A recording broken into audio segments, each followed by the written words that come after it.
Selamat pagi Bapak Ibu Saudara sekalian. Shalom, apa kabarnya? Baik ya, bagus, baik.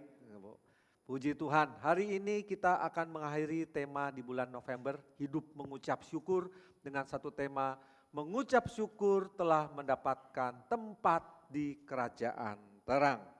Mari kita membaca firman Tuhan yang diambil dari Kolose 1 ayat 12 sampai 14. Kita akan membacanya bersama-sama. Kolose 1 ayat 12 sampai 14. 1, 2, 3.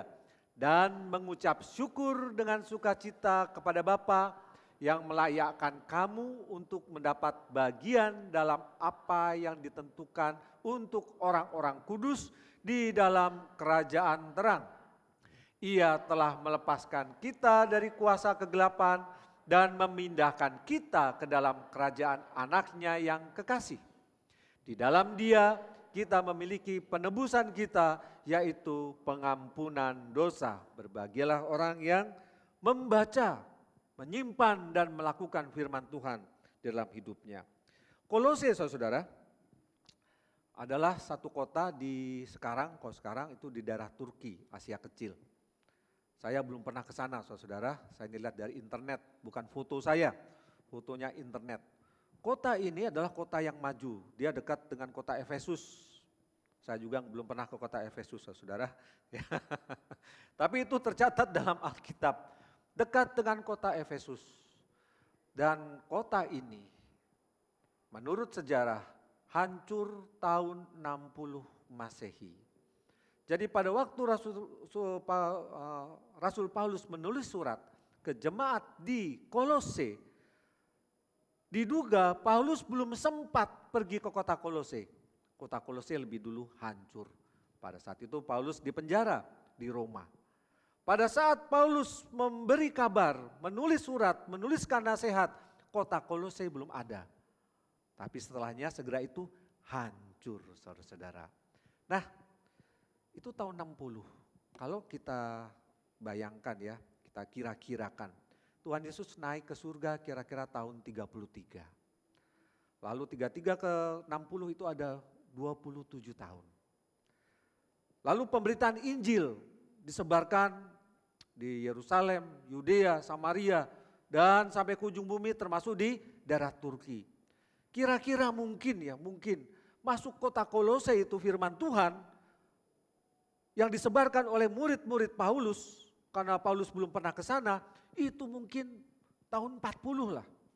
Atau tahun 50, gak pasti juga ya kapan. Nah setelah itu kota itu hancur saudara. Ada gereja di sana, ada orang-orang yang sudah terima Yesus sebagai Tuhan dan Juru Selamat. Tapi mereka tidak pernah tahu kota itu hancur. Kaya miskin hancur. Yang makmur, yang menderita sama-sama dihancurkan. Satu kota hancur saudara. Dan itu tidak diduga dan sampai sekarang kota itu tidak pernah dibangun lagi. Ini foto-fotonya, puing-puingnya. Kalau Anda mau ke Turki, pergilah ke kota Kolose. Di sekitar kota Kolose banyak kota-kota bermunculan yang baru. Tapi kota Kolose itu sendiri tidak pernah dibangun lagi sampai sekarang. Nah saya membayangkan saudara, pada saat gempa bumi. Jadi kota ini hancur karena gempa bumi. Bukan karena perang, bukan karena ada perselisihan, bukan karena ada kekerasan, ada kerusuhan, demo, bukan. Tetapi ada gempa bumi yang tiba-tiba. Pada saat gempa bumi itu, orang-orang yang dulu mendengarkan firman Tuhan, terima Yesus engkau selamat. Tapi jika tidak engkau akan dihukum. Kira-kira yang sudah terima Yesus akan bilang, mengucap syukur, aku mati sekarang ya, tapi masuk ke dalam kerajaan terang. Tetapi orang yang belum terima Yesus, yang menunda-nunda, masih berpikir-pikir, apa benar sih ini berita firman Tuhan? Masih panjang, masih lama. Tiba-tiba muncul pada saat yang tidak diduga. Orang itu mungkin stres setengah mati saudara. Dan ingat, pada saat kejadian, sesuatu yang tiba-tiba terjadi. Saya sering mengalami hal yang tiba-tiba terjadi. Kita tuh gelagapan saudara. mau ngomong aja susah, betul nggak? Minta tolong, kayak tercekik begitu kan. Nah ini tiba-tiba muncul gempa bumi. Bayangkan bagaimana stresnya orang yang tiba-tiba ingat, ya, tiba-tiba ingat pemberitaan firman Tuhan. Percayalah kepada Kristus. Dan pada saat itu dia tidak memutuskan apa-apa. Wah, tapi berbahagialah orang yang sudah memutuskan, saya terima Yesus. Dia sudah mendapatkan kepastian masuk di dalam kerajaan terang.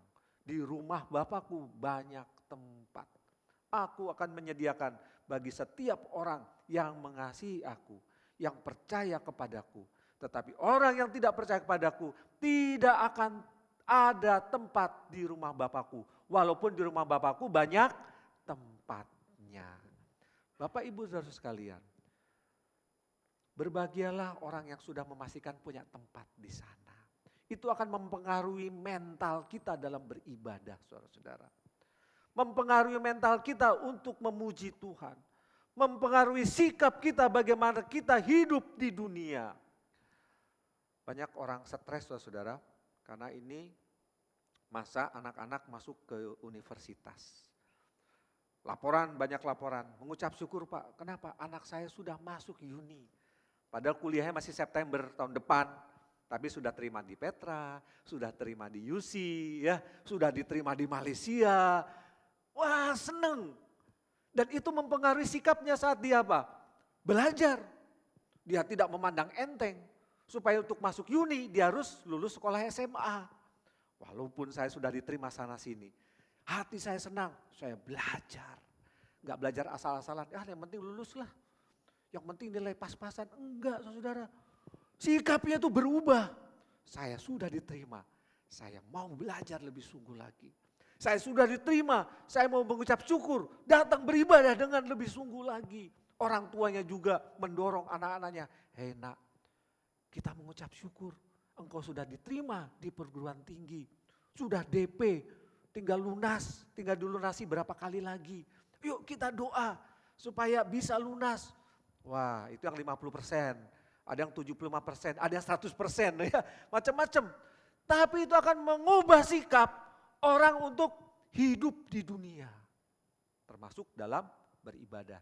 Karena sudah mendapat tempat di universitas.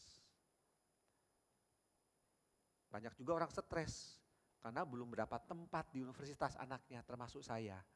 Ya. Barusan juga orang, Pak saya juga, anak saya tolong doakan, belum dapat tempat di mana-mana. Masih berjuang Pak. Oke, kita berjuang sama-sama. Kita doa sama-sama. Yang stres, rajin berdoa, rajin belajar supaya dapat tempat. Karena apa? Pada saatnya dia akan kuliah. Pada saatnya pendaftaran akan ditutup. Pada saatnya tidak dibuka lagi pendaftaran. Selama masih ada pendaftaran, belajar sungguh-sungguh. Karena ada wawancara, ada macam-macam, ada audisi. Sikapnya apa? Menantikan yang mau ditutup itu. Sungguh-sungguh belajar. Itu sikap yang benar. Tapi banyak sikap yang salah.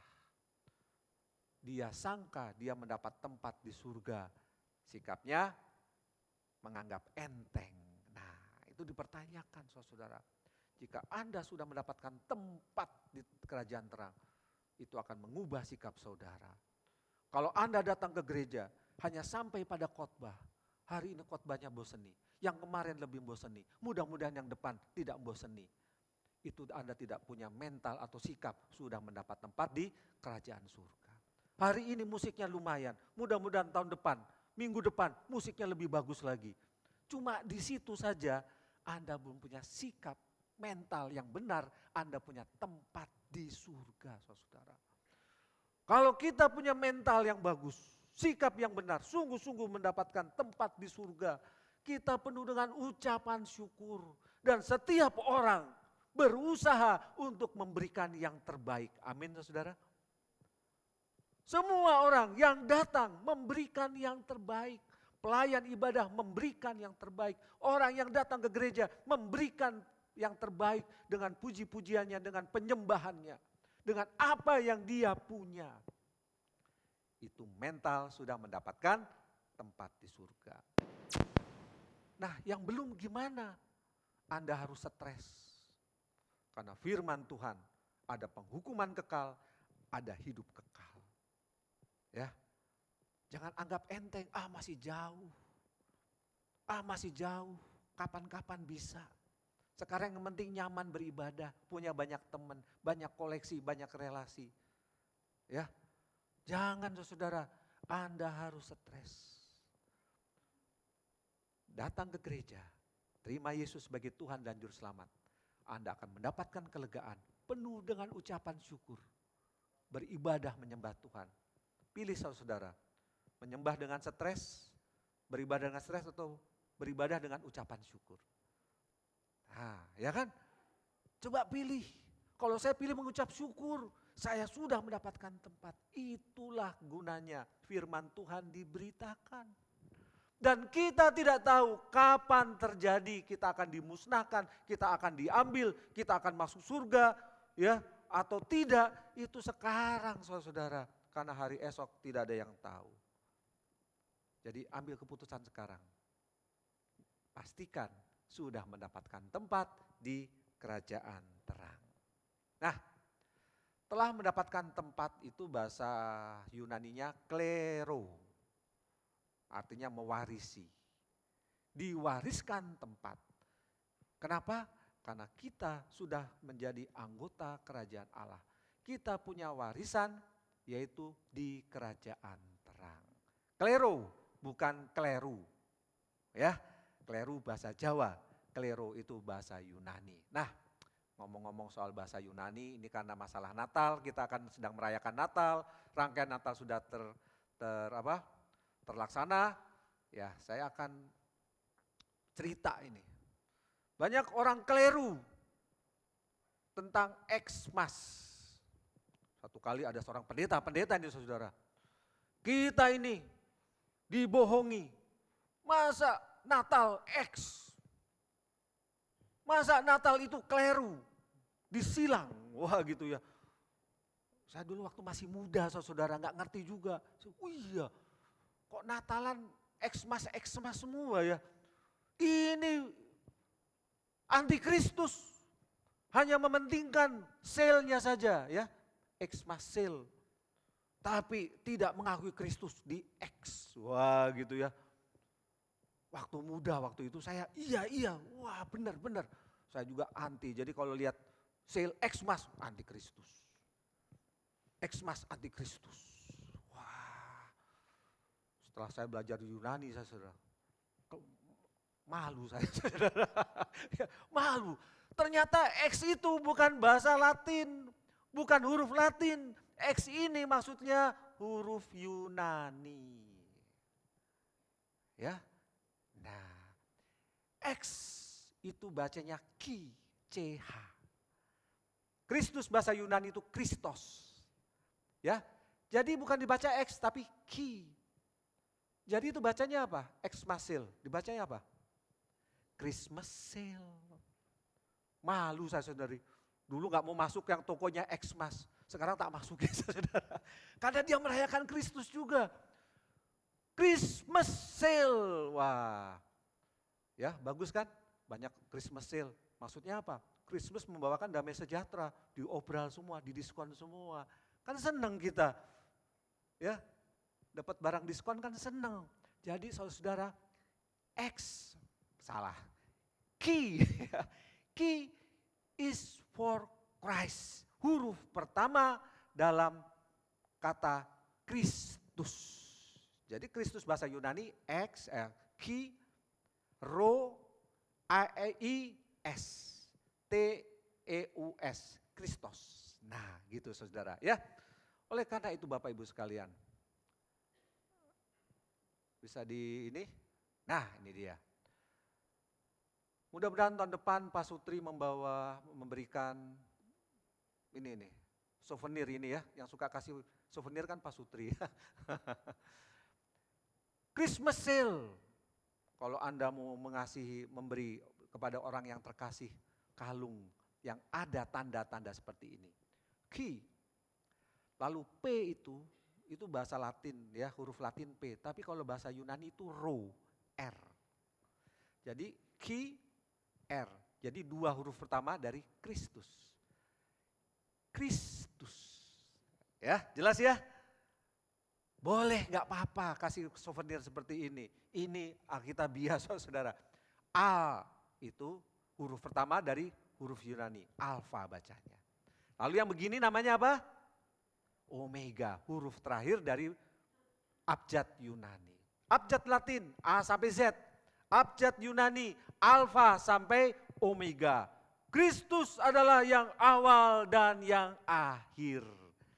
Nah ya, jadi kalau ada toko Xmas, Christmas, puji Tuhan, toko ini menyembah apa? Merayakan Kristus, nggak tahu agamanya opo ya gitu ya. Tapi dia mengakui Kristus yang kita rayakan bersama-sama. Jadi jangan keliru. Ya, jangan keliru. Keliru. Kita semua yang merayakan Christmas sudah mengakui Yesus sebagai Tuhan dan Juru Selamat. Keliru, kita mewarisi kerajaan terang. Nah, saudara-saudara, lanjutkan.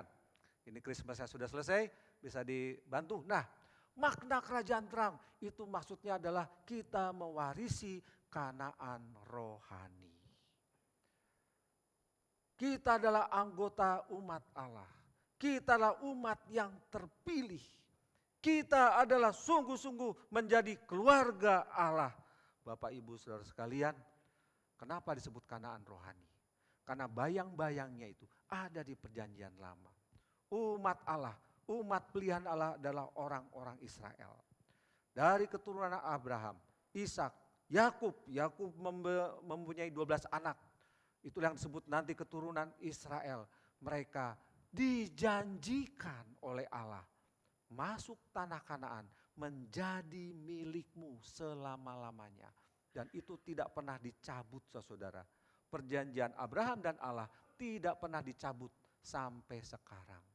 Kanaan bukan tanah yang tandus, saudara. Kanaan itu berlimpah dengan susu dan madu. Tanahnya subur sekali. Mata-mata orang Israel pada waktu memasuki tanah Kanaan diselidiki dulu. Tanah itu tanah yang bagus. Tanah yang menghasilkan, tanah yang luar biasa. Dan itu diperuntukkan oleh Tuhan kepada umat yang dipilihnya.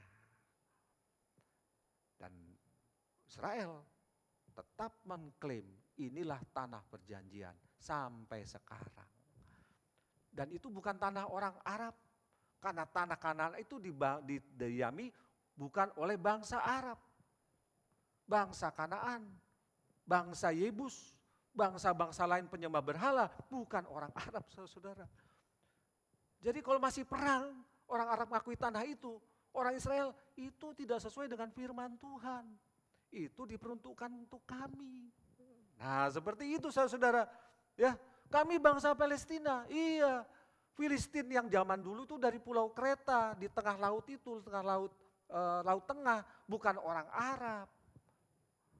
Nah, makanya terjadi perang terus, saudara-saudara. Kalau ini nggak dipahami, ya perang terus. Nah, kita ini bukan orang Israel.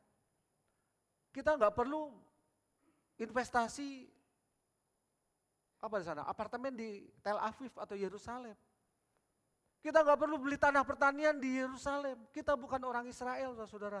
Tetapi kita umat Allah. Kita akan mewarisi Kanaan rohani, yaitu kerajaan terang. Amin, saudara. Berapa orang yang sudah investasi di Israel? Ya nggak apa-apa, silahkan aja. Tapi tujuan akhir kita bukan di sana, saudara. Tapi di kerajaan terang. Ini kita patut pahami. Kalau kita mau jadi orang Israel, kita harus disunat dulu. Kalau kita mau jadi orang Israel, kita harus ikut tata cara Yahudi. Kalau kita mau jadi warga negara Israel, maka ada jalurnya. Tapi kita adalah warga negara kerajaan Allah. Untuk menjadi umat Allah, tidak perlu menjadi orang Israel. Nah, paham ya? Jadi kita mendapatkan, mewarisi kerajaan terang, yaitu Kanaan rohani. Yang kedua, saudara, Makna kerajaan terang adalah persekutuan dengan Bapa. Persekutuan kekal di kerajaan terang. Persekutuan ini saudara tidak akan pernah berakhir. Kapan? Dari sekarang. Dari sekarang sampai selama-lamanya. Karena persekutuan orang Kristen adalah bukan persekutuan yang sia-sia. Persekutuan itu berarti kalau ada yang ilahi bersekutu sama-sama dengan kita. Di kerajaan terang kita bersekutu dengan Allah selama-lamanya. Sekarang apakah kita bersekutu dengan yang ilahi, dengan Allah? 2-3 orang berkumpul dalam namaku, aku hadir. Ini bukan arisan, ya. Ini bukan persekutuan sosial, tapi ini adalah persekutuan ilahi karena Tuhan Yesus hadir di tengah-tengah kita. Itulah yang membuat saya semangat untuk bersekutu. Tuhan Yesus hadir, saudara-saudara, sehingga tidak adalah yang anggap enteng persekutuan ini, ibadah ini. Tuhan Yesus mungkin dekat Andi situ, dia sedang galau dipeluk. Ya, percaya Tuhan Yesus hadir, maka dia orang yang berbahagia. Setiap orang bersekutu dengan Kristus di sini, dengan kegalauan, dengan stres, dengan pergumulan, Tuhan memeluk kita. Tuhan tidak jauh di sana. Ibadah orang Kristen adalah ibadah yang sungguh-sungguh ibadah bernilai kekal. Karena sang kekal itu ada bersama dengan kita. Itulah ibadah orang Kristen, saudara.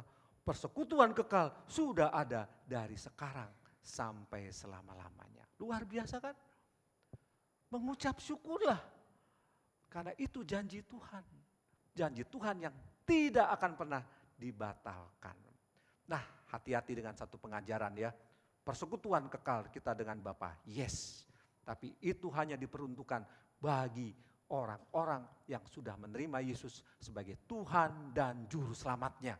Tetapi bagi orang yang belum menerima Yesus, dia akan mendapatkan hukuman kekal kalau nanti dunia berakhir atau sudah dipanggil Tuhan. Nah, ini ajaran yang perlu kita pahami, saudara. Ada satu ajaran disampaikan oleh Bapak Gereja Origen. Dia lahir tahun 195 abad kedua sampai 254 abad ketiga. Ya, dia mengatakan gini, apokatastasis ton panton, panton itu semua. Ya, semua apokatastasis akan dipulihkan. The final restoration, pemulihan akhir bagi semuanya. Ton, panton, semuanya termasuk setan-setan. Semuanya akan dipulihkan, mendapatkan kembali persekutuan dengan Bapa. Itulah yang dinamakan keselamatan universal. Apakah ada ajaran itu sampai sekarang? Ada, saudara-saudara. Bagaimana semua akan dipulihkan, semua akan mendapatkan persekutuan dengan Bapa di kekekalan. Hanya ada bedanya saudara. Misal saya nih berdosa, ya kamu berdosa, dihukum dulu 1000 tahun. Setelah itu masuk ke dalam kerajaan kekal. Nah, dipulihkan. Pak Andi, ya hari ini hadir di ibadah, dikurangi 1 hari, 10.000 tahunnya. Enggak apa-apa, 10.000 kurang 1, tapi setelah itu masuk kerajaan kekal. Enak ya? Ini masih ada, saudara-saudara. Ajaran ini dari abad kedua sampai sekarang masih diajarkan.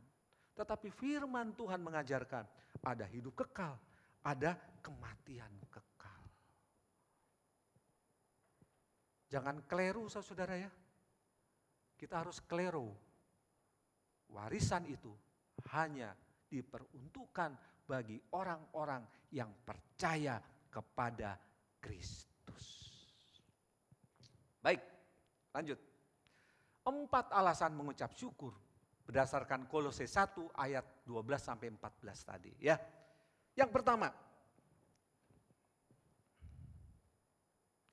Allah melayakkan kita masuk ke dalam kerajaan terang. Ini penting kita harus pahami. Bukan dengan kepandaian kita, bukan dengan apa yang kita miliki, bukan dengan kebaikan kita, bukan dengan segala-galanya yang menjadi milik kita, yang kita layak masuk surga. Tidak, saudara. Saya akan gambarkan dengan satu cerita seperti ini. Istri saya di Boston sekarang. Sebelum dia berangkat, kami berdoa. Tuhan, tolong kalau udah sampai sana, berikan pelayanan untuk Dian. Kami doakan terus senantiasa. Selain doa yang lain, berikan pekerjaan, ya kan, berikan yang lain-lain, tapi berikan pelayanan. Masuklah satu gereja. Gereja itu gereja seperti kita, ya. Ajarannya bagus seperti kita, Alkitabiah. Masuklah gereja hari pertama. Oh iya. Dari Indonesia ya?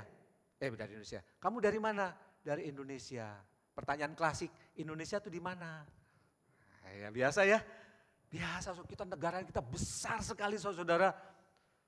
Besar banget, tapi pertanyaan klasik, Indonesia tuh di mana? Itu masih ada di abad sekarang ini saudara. Indonesia itu Bali. Oh Bali ya. Nah baru paham gitu ya. Jadi kalau kita keluar negeri, ditanyain gitu jangan sakit hati. Berarti kita kurang promosi. Ya. Jadi orang-orang yang pergi ke luar negeri, ayo promosikan Indonesia. Jangan promosikan Bali saja. Promosikan Surabaya, ada GKT Citaraya gitu ya. Ada Rujak Cingurnya gitu. Jangan Bali-Bali toh ya. Nanti turisnya ke sana, kita nggak dapat apa-apa di sini. Oh iya, baik. Nah, terus suamimu mana? Oh di Surabaya. Apa pekerjaan suamimu? Pendeta. Oh kamu istri pendeta. Oh bagus. Nanti kalau suamimu datang ke sini, khotbah di sini ya. Wah, dia cerita gitu saya senang saudara.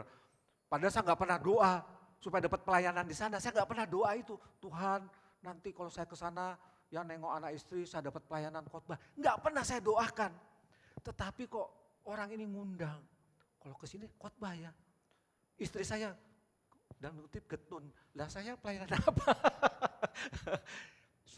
Minggu, 2 minggu, 3 minggu, 4 minggu, sebulan nggak dikasih pelayanan saudara. Padahal ditanyai, kamu kuliah di mana? Oh sekolah musik, bisa apa aja? Oh bisa ini, bisa ini gitu ya. Nggak dikasih pelayanan saudara. Apa yang kami lakukan? Doa lagi. Tuhan tolong. Istri saya kan pemain piano, tangan saya udah gatel, gitu ya. Tangan saya udah gatel mau main piano, Tuhan, tolong ya. Kasih pelayanan Tuhan. Saya ini sudah pengalaman pelayanan 20 tahun. Embel-embel istri pendeta gitu ya. Kok saya nggak dapat pelayanan Tuhan? Kok Tuhan nggak melayani, nggak bisa saudara. Walaupun dengan berbagai apa yang Dian punya, nggak bisa. Tapi kami terus berdoa. Jadi mengucap syukurlah kalau Anda dilayakkan untuk melayani Tuhan. Dilayakkan untuk memuji Tuhan. Dilayakkan untuk datang ke rumah Tuhan. Itu enggak sembarangan. Satu kali ibadah, lalu pendetanya nawari. Kamu bisa main kajun enggak? Yang kotak kecil ditepuk-tepuk gitu ya. Oh bisa. Mainlah dia telepon saya. Akhirnya Tuhan memberikan aku pelayanan. Tuhan melayakkan aku melayani dia di gerejanya. Main piano ya? Enggak, aku main kajun. Waduh, senangnya minta ampun saudara. Harusnya kan main piano, betul kan? Harusnya apa gitu, sesuai dengan keahliannya. Enggak, main kajun. Tapi istri saya mengucap syukur saudara. Senang banget. Tuhan melayakkan dia untuk main kajun. Gak ada pelayanan yang lebih rendah, lebih tinggi saudara. Karena itu membutuhkan KTBLC. Nah, KTBLC itu apa? Zamannya Sudomo itu apa? Rekomendasi, ya. Surat sakti. Kalau Tuhan tidak melayakkan, tidak akan pernah. Jangan anggap Anda layak untuk melayani Tuhan. Jangan Anda sombong dengan kemampuan diri. Jangan Anda sombong, saya sudah beriman, sudah jadi orang Kristen sejak lahir. Kalau Anda belum terima Yesus, maka Anda belum layak. Bahkan sudah terima Yesus sendiri pun kalau Allah bilang kamu belum layak melayani. Ya belum, tunggu. Sabar. Berdoa, minta dilayakkan untuk melayani, mengambil bagian. Ini penting kita pahami. Untuk masuk dalam kerajaan terang demikian. Bukan dengan kebaikan kita. Bukan oleh hasil usahamu. Tetapi oleh anugerah Allah saja. Amin saudara? Oke, sekarang nomor 2. Allah melepaskan kita dari kuasa gelap. Kita mengucap syukur saudara. Melepaskan, bahasa Yunaninya begini. Ini ada ular mau menerkam kita, kita di sini. Atau ada singa mau menerkam kita, kita di sini. Atau ada burung elang menungkik tajam, kita ada di sini. Dan pada saat itu karena kita kaget, gelagapan, gak ngerti apa-apa. Bahayanya begitu besar. Kita mau minta tolong aja gak bisa. Karena bahayanya sudah sangat dekat. Sudah sangat mengancam. Bahasa Yunani dengan jelas mengatakan tiba-tiba ada orang ambil tangan kita. Ambil diri kita lalu menyeret saudara. Lepas dari ancaman itu. Jadi bahasa Yunani dalam hal ini sangat kaya. Melepaskan itu berarti dari ancaman yang sangat mengancam. Antara hidup dan mati itu tiba-tiba ada orang menyeret. Sehingga lepas dari kuasa kegelapan. Apakah Anda sadar? Kita ini dalam bayang-bayang kuasa kegelapan senantiasa. Orang yang belum percaya itu dibayangi dengan kuasa ingin menelan. Masuk ke dalam kerajaan kuasa gelap saudara. Tapi mengucap syukurlah kita. Kita dilepaskan. Ditarik saudara-saudara. Jauh dari kuasa kegelapan. Itulah karya Tuhan. Kita gak bisa. Orang sudah jatuh. Orang sudah gak bisa minta tolong. Semuanya kaku. Semuanya gak bisa bergerak. Itulah keadaan kita pada saat kita dilepaskan oleh Tuhan.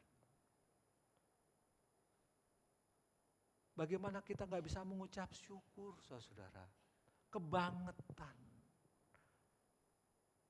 Tapi ada ininya.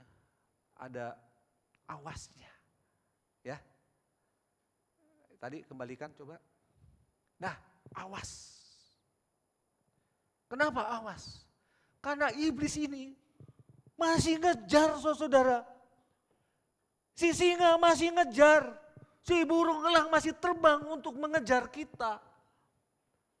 Dan itu dilakukannya terus menerus dalam hidup kita supaya kita jatuh saudara. Ayo ini angka ini ya. Ada angka 4, 8, 16, 18, 21, 23. Apa maksudnya ini ya? Awas angka 4, mati. Wah, bukan itu saudara ya. Tapi banyak orang juga masih terpengaruh dengan angka-angka ini. Istri saya kos di apartemen lantai 13. Oh lantai 13, gak apa-apa? Ya gak apa-apa, emang kenapa?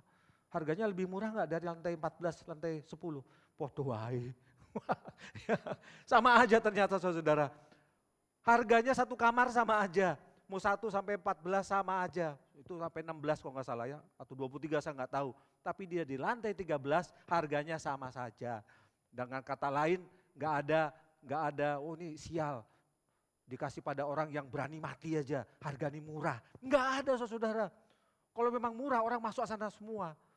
Sialnya jadi untung gitu ya.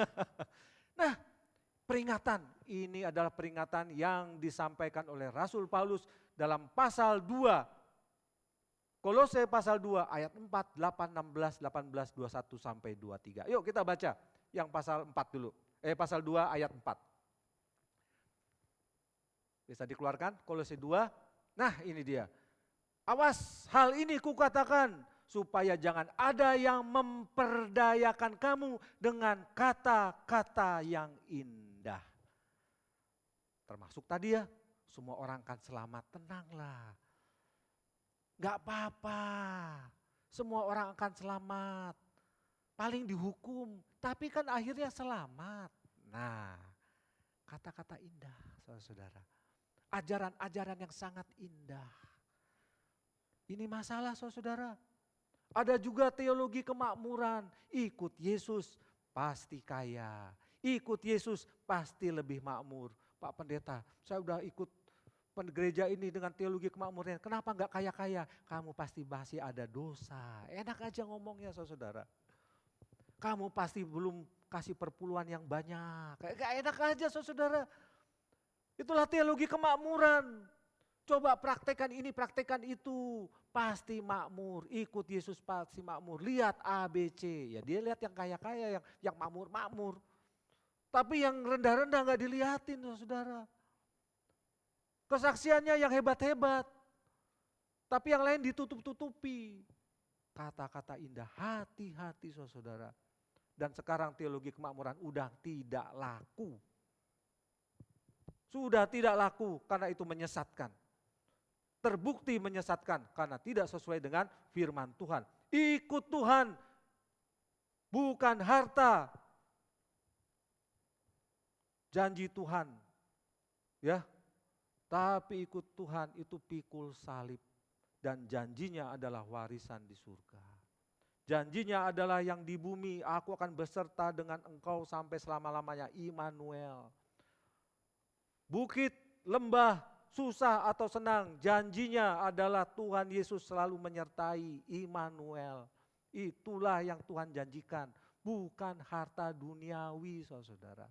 Kalau Anda diberikan harta duniawi, puji Tuhan, Anda punya tanggung jawab dengan hartamu itu. Yang belum banyak hartanya, jangan menggerutu. Karena Tuhan punya rencana, berdoalah, kerja keras. Tuhan akan memberkati, karena setiap orang punya tanggung jawabnya masing-masing, saudara. Di dalam kerajaan Allah, kita saling menolong, saling membantu. Yang berkelebihan, membantu yang berkekurangan. Itulah yang terjadi dalam kerajaan surga. Di mana? Sekarang. Sekarang inilah kita harus lakukan. Ya, banyak ajaran dengan kata-kata yang manis. Itu hati-hati karena itu tipu daya si iblis. Sekarang ayat 8, Kolose 2 ayat 8. Ayo kita baca. Hati-hatilah supaya jangan ada yang menawan kamu dengan filsafatnya yang kosong dan palsu menurut ajaran turun-temurun dan roh-roh dunia. Tetapi tidak menurut Kristus. Pemahaman-pemahaman dunia. Banyak jalan menuju Roma, ya betul kan? Semuanya sama saja. Semua menuju kepada ke surga. Itu ya filsafat, saudara. Pemahaman-pemahaman seperti ini banyak kita ketemui. Tetapi menuju surga hanya Kristus. Untuk menjadi umat Allah, kata orang-orang Yahudi pada saat itu, kamu harus disunat. Kamu harus melakukan hukum Taurat. Kebiasaan-kebiasaan orang Yahudi dipaksakan untuk dilakukan oleh orang Kristen. Jadi kalau filsafat itu tradisi Yunani, Helenisme, tapi dengan tradisi-tradisi yang kosong itu dipaksakan oleh orang-orang Yahudi. Dan di sini firman Tuhan, itu tidak laku semua. Karena semuanya sudah digenapi oleh Kristus. Menuju Kristus hanya oleh jalan Kristus. Menjadi umat Kristus hanya melalui Kristus. Enggak ada yang lain, saudara. 16.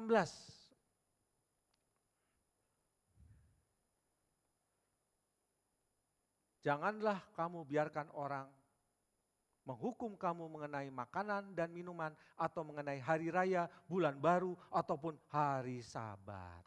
Nah, ini saudara-saudara. Umat Kristen harus menyembah Tuhan pada hari Sabat. Benar saudara, tapi jangan ditafsirkan hari Sabtu. Hari Sabat itu hari perhentian. Hari perhentian Dalam satu minggu itu ada hari Sabatnya. Kenapa kita beribadah pada hari Minggu? Karena kita menentukan hari Sabat kita adalah hari Minggu. Dan hari Minggu adalah hari pertama. Dan di mana hari pertama itu Tuhan Yesus bangkit. Kita merayakan Tuhan Yesus yang bangkit. Tidak ada ibadah yang selalu merayakan kebangkitan Kristus. Tidak ada saudara, hanya orang Kristen. Tidak ada budaya yang merayakan hari kebangkitan. Tapi orang Kristen setiap minggu merayakan hari kebangkitan. Maka sangat ironi kalau ada kematian rohani di tempat ini. Kebangkitan rohani itu. Karena ada kebangkitan Kristus. Kebangkitan itu nyata. Dan kebangkitan itulah yang membangkitkan kita dari segala penderitaan dunia ini. Orang Kristen punya etos kerja yang kuat. Karena Tuhan Yesus bangkit, kita bisa bangkit. Orang Kristen punya etos kerja, etos pelayanan yang kuat. Kalau pelayanan hari ini kurang baik, maka minggu depan saya harus lebih baik. Itulah makna kebangkitan. Kalau hari ini saya beribadah kurang serius, Tuhan ampuni dosa saya. Minggu depan aku akan beribadah dengan lebih serius lagi. Itulah makna kebangkitan yang mempengaruhi hidup kita. Hidup yang penuh dengan kuasa kebangkitan. Bapak Ibu Saudara sekalian, jangan lagi kita dibodohi dengan hal-hal makanan minuman. Semuanya itu baik. Semua itu ciptaan Tuhan, tinggal kita sendiri. Apakah kita dikuasai dengan kuasa kebangkitan? Sehingga apa yang kita lakukan, baik makan, baik minum, baik beribadah, itu semua untuk memuliakan Tuhan, saudara-saudara. Oke, yang terakhir ya, nggak usah kita bahas semua ayat. Yang terakhir ayo 18, 18 nih. Janganlah kamu biarkan kemenanganmu digagalkan oleh orang yang pura-pura merendahkan diri dan beribadah kepada malaikat serta berkanjang pada penglihatan-penglihatan dan tanpa alasan membesar-besarkan diri oleh pikirannya yang duniawi. Saudara, siapa yang suka pergi ke tukang tarot, kartu tarot, bisa melihat masa depan saudara? Ya, ini pemuda remaja nih calon pengurus pemuda remaja, suka lihat masa depan, horoskop, tarot, bola kristal, ya, bola kristal tahu? Dilihat, terawang, Theo, wah namamu Theo ya? Iya benar, iya aku udah dikasih tahu soalnya. Bola kristal, kartu tarot, apa lagi? Ini nih tangan, waduh, wah, ini kan bisnis saudara. Wah kamu masalah ini. Tapi kalau kamu begini untuk kepentingan dia, kamu bisa lepas dari masalah, selamat. Nah, itu bisnis semua saudara. Ya. Banyak orang suka melihat-lihat seperti itu, berkanjang dalam penglihatan artinya hidup di dalamnya. Itu yang duniawi, yang rohani ada enggak? Ada. Banyak pendeta mengandalkan apa? Mimpinya. Setiap khotbah harus punya penglihatan. Setiap kali memberitakan firman Tuhan harus mendapatkan penglihatan. Saya tidak mengatakan penglihatan itu dosa saudara. Yusuf dapat penglihatan. Murid Tuhan Yesus mendapat penglihatan di Patmos. Paulus mendapatkan penglihatan. No problem soal itu saudara. Itu karunia Tuhan, itu kasih Tuhan. Tetapi misalnya ada pendeta. Seperti saya, tiap minggu mendapatkan penglihatan. Supaya apa? Khotbahnya lebih didengar. Khotbahnya lebih diperhatikan. Tadi malam aku mimpi. Wah orang kan, wah apa mimpi ini? Apa maknanya untuk saya? Kan gitu. Yusuf bermimpi, no problem. Tidak masalah saudara. Tetapi orang yang hidup di dalam penglihatan artinya apa? Dia mengandalkan penglihatan, bukan mengandalkan Kristus saudara-saudara. Ini masalah. Dan ini banyak terjadi di gereja-gereja. Banyak pemimpin-pemimpin Kristen mengandalkan penglihatan untuk menipu umat saudara. Kenapa itu terjadi? Supaya banyak yang datang, persembahannya banyak. Dan secara ekonomi dia mendapatkan keuntungan. Jadi awas, hidup dalam kuasa kebangkitan, bukan mengandalkan penglihatan, tapi mengandalkan Kristus. Ya, sekali lagi penglihatan itu alkitabiah. Tapi jangan sampai kita mengambil untung dari hal itu. Ya. Apalagi pemimpin-pemimpin rohani, bahaya itu banyak terjadi di gereja-gereja, saudara. Bukan untuk memuliakan Tuhan. Jika itu untuk memuliakan Tuhan, membuat kita lebih semangat lagi. Terima kasih Tuhan, Engkau memberikan aku sesuatu yang luar biasa. Dia membuat semangat, beribadah, melayani. Hei, begini. Tetapi kalau saya dapat penglihatan lalu menipu saudara, berarti saya belum mendapatkan tempat di dalam kerajaan terang. Oke, baik. Kita lanjut saja, 21, 23 silakan baca sendiri ya. Yang ketiga, Allah memindahkan kita dari kerajaan gelap masuk kerajaan terang. Allah memindahkan bangsa Israel dari tanah perbudakan masuk ke dalam tanah Kanaan. Allah tidak memindahkan orang Israel dari tanah Mesir masuk ke tanah orang Syria. Itu namanya dari lubang, dari mulut singa masuk kepada mulut buaya. Enggak, saudara-saudara. Allah tadi mengambil kita, memindahkannya ke dalam kerajaan terang.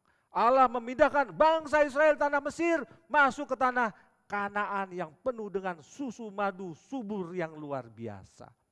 Itulah maksud memindahkan kita, saudara. Jadi kita tidak dipindahkan ke tempat lain yang enggak jelas. Tapi jelas masuk ke dalam kerajaan terang. Yang terakhir,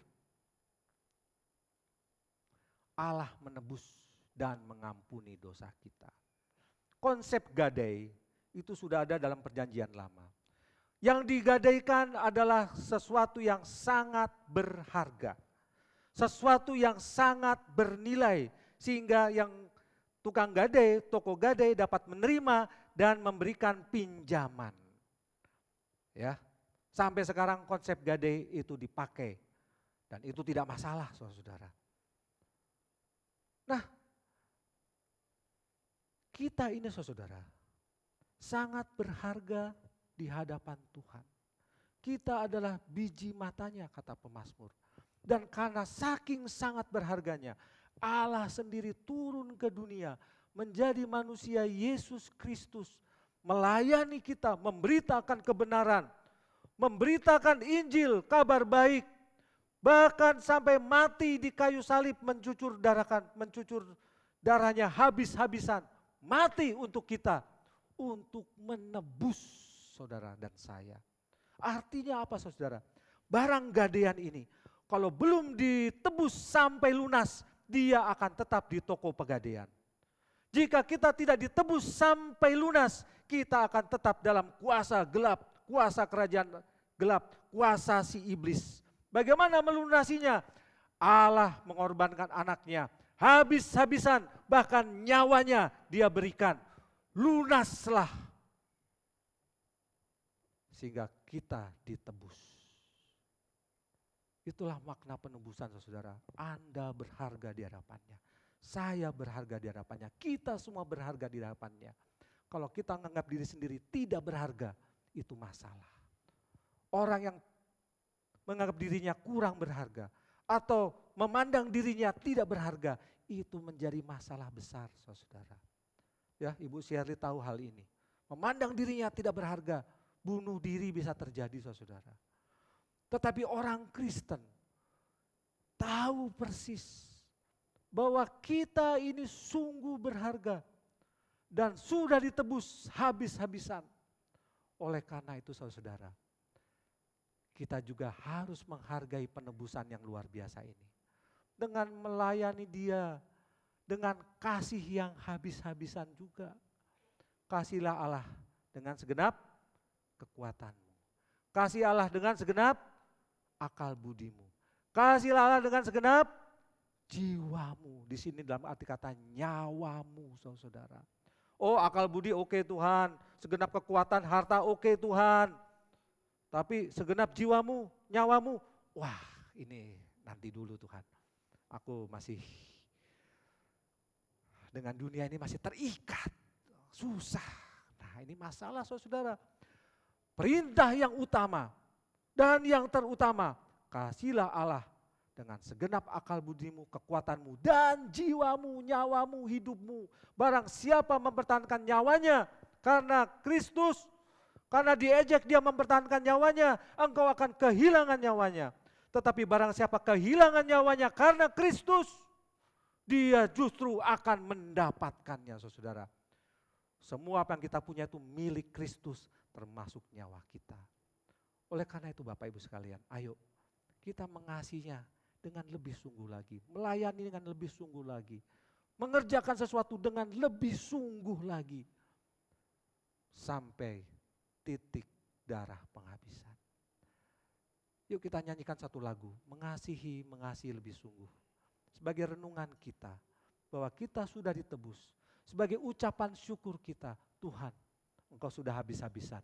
Aku mau juga melayani Engkau habis-habisan. Mengasihi lebih sungguh. Kita nyanyikan dengan penuh ucapan syukur. Mengasihi lebih sungguh. Mengasihi lebih sungguh.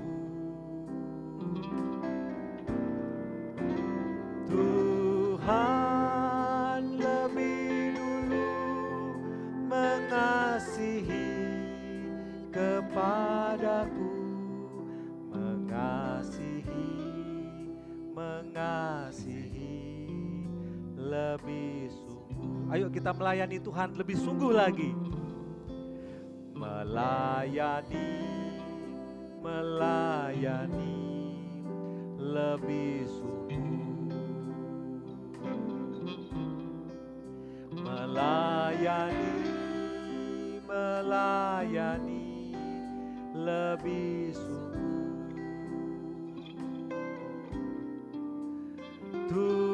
Tuhan lebih sungguh melayani kepadaku, melayani.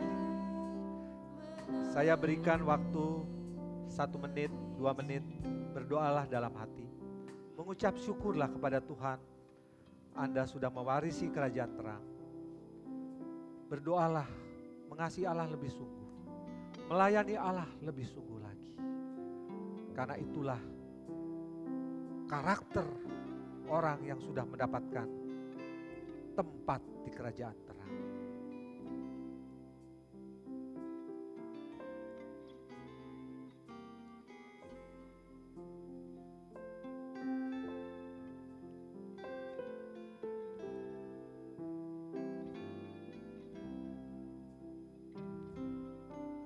Jemaat silakan berdiri, kita nyanyikan mengasihi lebih sungguh.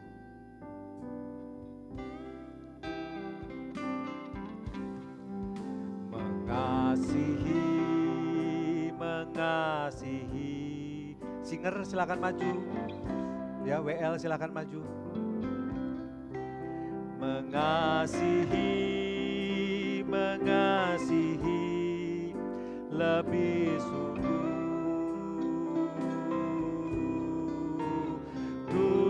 Tuhan lebih dulu mengasihi kepadaku, mengasihi lebih sungguh. Melayani lebih sungguh dengan penuh ucapan syukur. Melayani lebih sungguh.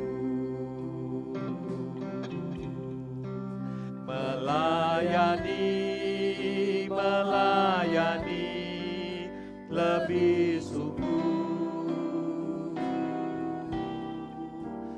Tuhan lebih dulu melayani. Pengakuan iman rasuli kepadaku, melayani lebih sungguh. Mari dengan segala umat di sepanjang abad, mari kita bersama-sama mengiklarkan pengakuan iman kita, yaitu pengakuan iman